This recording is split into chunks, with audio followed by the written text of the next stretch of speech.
पिछले दिनों बरेली में एक लड़की की दहेज के लिए हत्या कर दी गई। नाम था महजबी।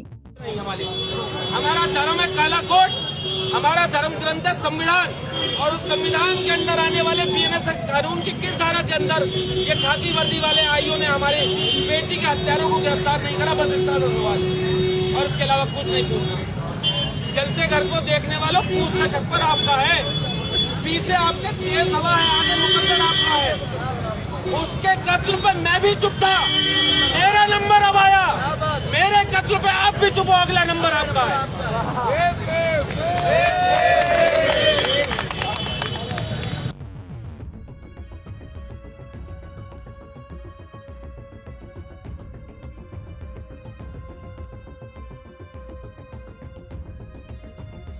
लड़की खुद वकील थी, एलएलबी कर चुकी थी और एलएलएम कर रही थी, जो उसके पति ने छुड़वा दिया। पति का नाम था तलहा और सास का नाम था आसमा, ससुर का नाम था मेहंदी हसन। ये दो किरदार, सास और ससुर, घर में ही थे। बाकी उसकी दो नंदे, सादमा और नंद थी दूसरी चमन। देवर एक का नाम हमजा था और एक देवर जैद नाम था, और तीसरी जो नंद थी वो उज़मा नाम थी, और एक जो उसका बहनोई था उसका नाम फैज़ान था। बहुत अच्छे माहौल में शादी हुई। महजबी एक पढ़े लिखे परिवार में जन्मी, जहाँ वकील भी थे, जहाँ जज भी थे, जहाँ डॉक्टर भी थे। खुद उसका भाई अधिकारी था। एक अच्छे माहौल में उसकी शादी हुई, क्योंकि सब पढ़े लिखे लोग थे। उसके लिए जब लड़का ढूंढा गया तो बरेली में ही एक लड़का मिला। उसका नाम था तलहा। बीटेक कर चुका था और बीएएमएस कर रहा था। हम ये नहीं कह सकते कि बिना पढ़े लिखे लोग थे तो ऐसा हो गया।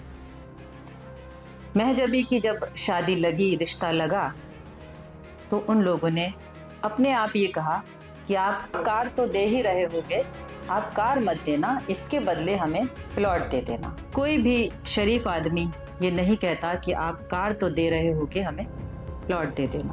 बहरहाल यहाँ पर भी समझौता किया गया और एक प्लॉट उनके घर के आसपास या उनके हॉस्पिटल के आसपास, ऐसे कहें, कि ढूंढ लिया गया। उन्होंने कहा हमें बराबर वाला नहीं, हमें सामने वाला चाहिए। उनके पसंद के मुताबिक एक प्लॉट खरीद लिया गया। बात तय हुई कि शादी के बाद पति का नाम भी इसमें डलवा दिया जाए। बहरहाल जब वो प्लॉट ले लिया गया, भाई ने कहा कि ये कुछ शक शुबा इसमें लगता है, हो सकता है कि ये लोग आगे चल के कुछ लालच दिखाएं।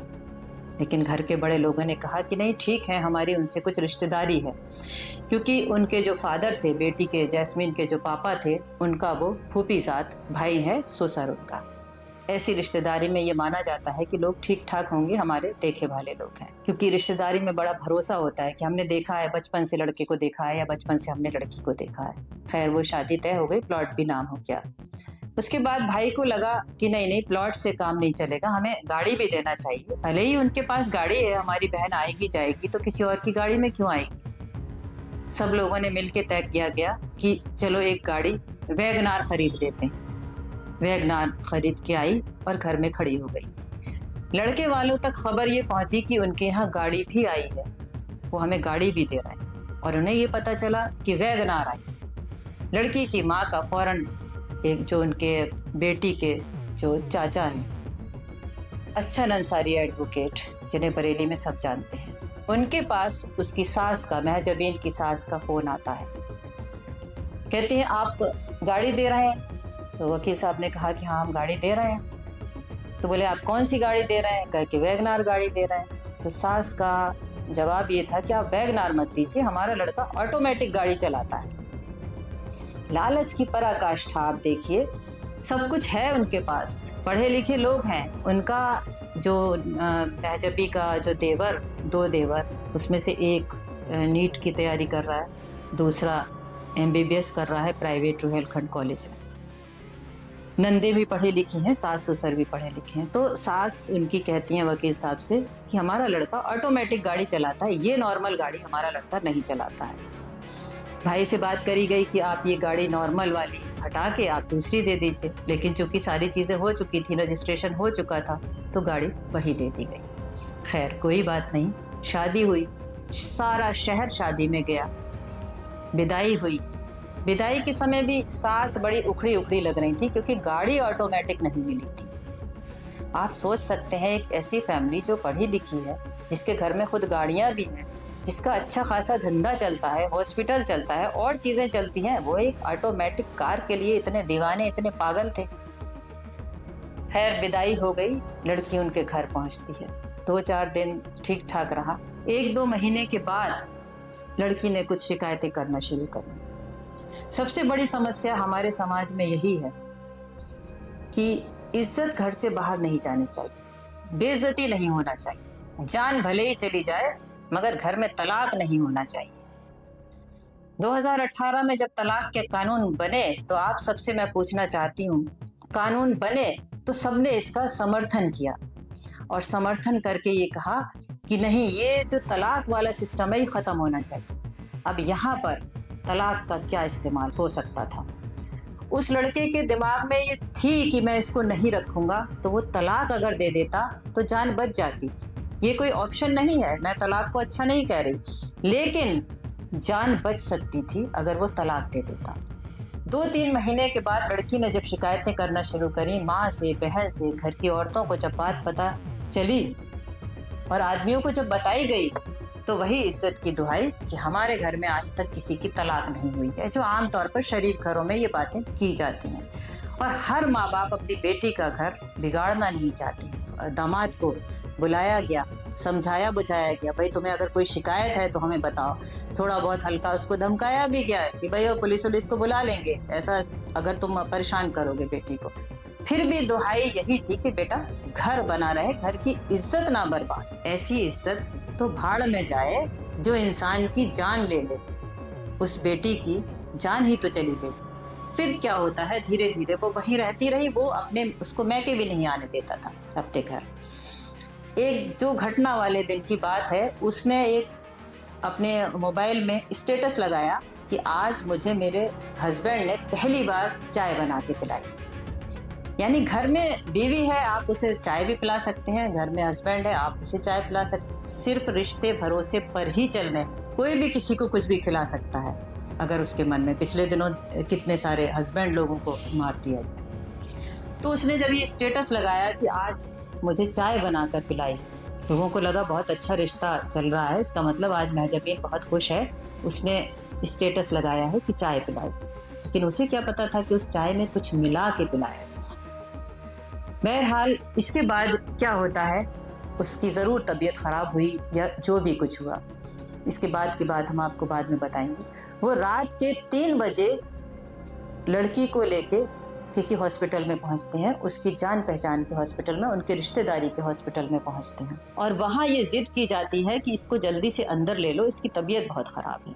चूँकि डॉक्टर समझदार हैं, उन्होंने स्टाफ को बता रखा है कि किसी भी सीरियस मरीज को इस तरह से नहीं लेना है। शायद इसके पीछे उनकी ये चाल रही होगी कि एक बार मरीज हॉस्पिटल में चला जाए फिर सारा दोष डॉक्टर पे डाल दिया जाएगा कि हम तो ठीक लाए थे, डॉक्टर ने मार दिया। बहरहाल डॉक्टर ने लिया नहीं, वहीं गाड़ी में चेक करा, चेक करके देखा कि लड़की में कुछ भी नहीं था। और एक ख़ास बात थी कि लड़की के गले पर निशान बने हुए थे, मतलब जिस तरह से गला दबाया गया और आंखें उसकी बाहर थी। ये चश्मदीद गवाह उनके घर वालों ने देखा। वो लड़की को लेकर उसकी सास, ससुर और उसके पति आए थे। उसके बाद जब उनके घर वालों को खबर की गई, मैके वालों को, भाई को फ़ोन करा गया कि भाई, स्टाफ ने फ़ोन करा, मतलब ससुराल ने फ़ोन नहीं करा, स्टाफ ने फ़ोन करा कि आ जाइए और बड़ा तबीयत ख़राब है उसकी, ऐसे करके बुलाया। जब वो लोग आए तब उन्होंने देखा कि उसके तो गले पर गला दबाने के निशान पड़े हुए हैं, आंखें उसकी बाहर को हैं और लड़की ख़त्म हो चुकी है और पीछे सीट पर पड़ी है। एक पढ़ी लिखी काबिल वकील लड़की इतनी लाचार हो गई कि नहीं, तुम्हें रहना वही है। क्या वो खुद अपना जीवन नहीं संवार सकती थी? अगर वो उसको तलाक दे देता तो क्या वो अपनी ज़िंदगी सही से बसर नहीं कर सकती थी? लेकिन दुहाई तो इज्जत की दी जाती है, बेटियों से उम्मीद की जाती है कि नहीं वहीं रहना, वरना हमारे घर की बेइज्जती हो जाएगी। बहुत अच्छी है ऐसी बेइज्जती जो जान बचा दे। इस सोच से हमें बाहर निकलना पड़ेगा। बहरहाल वो लड़की वहीं पर ख़त्म हो गई। फिर उसका पंचनामा जिस तरह से पीएम पोस्टमार्टम होता है वो होता है। वो जो भी कर लीजिए, कुल मिलाकर इस सच्चाई में सिर्फ यही है कि ना तो बेटियां अब ससुराल में सेफ हैं, ना बेटियां अमेरिका जैसे देश में सेफ हैं, ना बेटियां हमारे शहर में सेफ हैं। तो इस सेफ्टी का जिम्मा लेगा कौन? अब इन लोगों ने उसको कंप्लेंट किया। कौन कौन जेल में है? सास जेल में है, ससुर जेल में है और उसका पति जेल में है, बाकी लोग फरार हैं। कहने का मतलब ये है कि जो लोग जेल में हैं, हाँ बीच में एक बात रह गई कि जब वहाँ पर इसका ससुर, सास और पति मरी हुई बच्ची को लेकर आए, इस बीच जब पुलिस आई तो ससुर जो थे वहाँ से भीड़ भाड़ में निकल गए और ससुर ने जाकर सबसे पहला काम ये किया, जब पुलिस गई है घर उनकी दबिश देने, तो मैके पक्ष के लोग भी गए। सारा पैसा, सारा सोना जो बेटी अपने मैके से लाई थी वो, और जो भी कुछ पैसा था वो सारा ले गया। इस बात का सबूत ऐसे मिलता है कि अलमारियां खुली थी, लॉकर खुले थे और वो जो ससुर थे वो सारा सामान समेट के चले गए। क्यों? क्योंकि अब उनको इसी पैसे का इस्तेमाल जमानत में करना है, क्योंकि जमानत के लिए हाई कोर्ट जाएंगे, फिर क्रिया शुरू होगी। सबूत नहीं मिले या मिले या नहीं मिले, फिलहाल जो भी कुछ रहा हो, जमानत वहां से हो जाएगी। क्या बेटी वापस आ जाएगी? बेटी वापस नहीं आएगी। इज्जत की दुहाई देना खत्म किया जाए। बेटी अगर खुश है उससे पूछते रहो, छुपाओ मत। तुम्हें वहीं रहना है, ये कहना पड़ता है, अक्सर कहना पड़ता है। लोग इल्ज़ाम लगाते हैं कि माएँ नहीं रहने देती हैं बेटियों को, माएँ बड़ी दखल अंदाजी करती हैं। ये भी सच है कि माएँ दखल अंदाजी करती हैं, लेकिन माएँ अगर दखल अंदाजी ना करें तो फिर इस तरह की भी घटनाएं हो जाती हैं। बहुत सारे लोग कहते हैं कि 99% महिलाएं घर बिगाड़ती हैं खुद से, क्योंकि उन्हें रहना नहीं होता। ये भी सच है। और ये भी सच है कि बहुत से आदमी आज इस ज़माने में भी ऐसे हैं जो इतनी छोटी छोटी बातों पर भी जान ले लेते हैं कि हमको ऑटोमेटिक कार नहीं मिली, जबकि वो ऑटोमेटिक कार लेने लायक थे। दहेज की प्रथाएं कब तक चलेंगी और कब तक यूं मासूम बेटियां जान देती रहेंगी? अब आप कोर्ट कचहरी के चक्कर काटते रहिए, महजबीन वापस आने वाली नहीं है। क्या ही अच्छा होता कि वो उससे तलाक लेके अपने घर आ जाती और एक वकील बनती, और हो सकता है वो जज भी बन जाती। बेटियों की शादी करना भी ज़रूरी है, सारे काम समाज में ज़रूरी करना होते हैं, लेकिन कौन अच्छा है और कौन बुरा है ये सिर्फ नसीब पर नहीं छोड़ा जा सकता। हमें लोगों को देखना होगा कि किस तरह हम अपनी बेटियों को भेज रहे हैं, कैसे वो लोग हैं और क्या वो हमारी बेटी वहाँ खुश रह पाएगी। कोशिश कीजिएगा कि अगर ज़रूरत पड़े महजबीन के हत्यारों को सज़ा दिलाने की, तो हम और आप सड़कों पर ज़रूर आएंगे, और ऐसा ना हो कि वो फिर ज़मानत पर छूट के आ जाएं, जैसा कि दूसरी शादी भी लोग कर लेते हैं। हम और आप उन सब का साथ ज़रूर देंगे। बहुत बहुत शुक्रिया।